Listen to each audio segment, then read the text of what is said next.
Okay. இப்போ வந்து விஜய் கையில் வந்து இந்த விருது வாங்க போகிறீங்க படித்ததுக்காக, அது எப்படி ஃபீல் பண்ணுறீங்க? I feel happy, really feel happy. அவங்க ஃபர்ஸ்ட்டு ஃபோன் பண்ண ரொம்ப எக்ஸைட்டாக இருந்துச்சு. போன வருஷமே இது டிவியில் பார்த்துருக்கேன். பார்த்தவன் ஆசையாக இருந்துச்சு நம்ம நெக்ஸ்ட் டைம் வாங்கணும் அப்படின்ட்டு. நினச்ச மாதிரி வாங்கிட்டேன். ரொம்ப ஹாப்பியாக இருக்குது, எக்ஸைட்டடாக இருக்குது. எப்படி இங்கே கட்சி நிர்வாகிகள் எப்படி உங்களை அப்ரோச் பண்ணாங்க, எப்படி பேசினாங்க?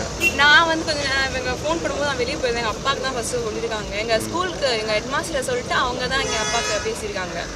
ரொம்ப நான் 1 மந்த்தாகவே அவங்க ரொம்ப அது டீப்பாக அப்ரோச் பண்ணியிருக்காங்க. குரூப் ஓப்பன் பண்ணி எங்கள் ஆதார் கார்டு எல்லாமே வாங்கி ரொம்ப கரெக்டாக பண்ணியிருக்காங்க. எப்படி அங்கேருந்து உங்களை இங்கே கொண்டு வரதுக்கு எந்த மாதிரியான கம்ஃபர்ட் வச்சுருந்தாங்க, எப்படி கூப்பிட்டு வந்தாங்க? அவங்க பஸ் அரேஞ்ச் பண்ணி அவங்க தனியாக அரேஞ்ச் பண்ணிட்டாங்க, பஸ் அரேஞ்ச் பண்ணிட்டாங்க. 4 o'clock நேற்று நைட்டு அசம்பிள் பண்ணிட்டாங்க. வந்து பார்த்து நேரில் வாங்க போகிறீங்க, எப்படி இருக்குது? ரொம்ப எக்ஸாம் த்ரில்லிங்காக இருக்குது. எப்போ பார்ப்போம் அப்படின்னு சொல்லிட்டு, எப்போ ஸ்டார்ட் பண்ணுவாங்க அப்படின்ட்டு ரொம்பவே த்ரில்லிங்காக இருக்குது. பஸ்ஸுக்காரவங்களாம் வெயிட் பண்ணுறீங்க, பார்த்துட்டே இருக்கோம்.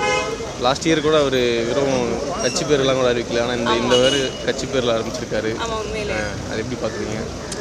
இப்போ ரொம்ப நாளாக சினிமாலே இருந்தாங்க. எனக்கு விஜய்னா ரொம்ப பிடிக்கும். இப்போ திடீர்னு கட்சி ஆரம்பிக்க போகிறாங்கன்னா ரொம்ப ஹெல்ப் பண்ணோம் எல்லாருக்கும். அதான் எங்களோட எக்ஸ்பெரிமெண்ட். எல்லாருமே வந்து மக்களுக்கு ஹெல்ப் பண்ணோம், அவ்வளோதான். அவர் பக்கத்துலேருந்து வாங்க போகிறீங்க, பார்த்து எதாவது சொல்ல போகிறீங்களா? ஆமாம், சொல்ல போகிறேன். ப்ரிப்பேர் பண்ணிட்டு வந்திருக்கீங்களா?